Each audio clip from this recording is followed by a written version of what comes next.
The president, who was inspecting a gun, had just turned his head when he saw his subordinate flirting with a girl. The next second, Yuri was terrified. Then the president pointed the gun at him. Yuri hurriedly said, "It's a used gun now. You have to buy it." The president laughed aloud after hearing this. He thought Yuri was very interesting, so he readily started doing arms business with him. However, when Yuri was transporting arms at sea, Interpol had their eyes on the ship. So Yuri hurriedly asked the workers to change the ship's name and then replaced the flag with the Dutch flag. But his younger brother only found a French flag. Yuri suddenly came up with a good idea to turn the French flag sideways so that they would have a Dutch flag. When the Interpol officers came on board for inspection, they found all kinds of procedures were complete and there were only potatoes in the containers. So the Interpol let Yuri and the others go. Yuri also escaped by virtue of his wit, but the Interpol did not give up the chance to arrest Yuri. Finally, he found Yuri's transportation information in a trash can, so he directly mobilized the Air Force to surround him.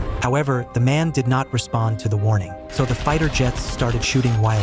Yuri knew that once he was caught, what awaited him would be life imprisonment, so he directly ordered the pilot to land the plane in the crowd. Then Yuri calmly opened the hatch. He casually picked up a rifle and handed it to a villager, shouting, "Free samples, tell your friends." Subsequently, a large number of villagers swarmed in from all directions. In just a few minutes, arms worth 1 billion were looted by the villagers. When the police drove over to search, only an empty shell was left. But good luck was only temporary. In a transaction, because his younger brother witnessed the cruelty of the local soldiers, he was unwilling to collude with them any longer. So while Yuri wasn't paying attention, he directly blew up a truck full of arms. In this way, he was also shot and killed by the cruel president. Before he died, he wanted to throw another bomb, but Yuri took the grenade from his younger brother's hand and put the safety pin back in. Before leaving, Yuri looked into the devil's eyes. He understood that he was no different from him. One was an executor, the other an accomplice. So Yuri decided never to cooperate with him again. Yuri put his younger brother's body in a coffin and transported it back to the country. It's just that the doctor missed taking out a bullet. So Yuri was directly arrested by the police at the airport. However, during the interrogation, Yuri said confidently, "Someone will open that door later. You will talk to someone with a higher rank than you, and I will be acquitted."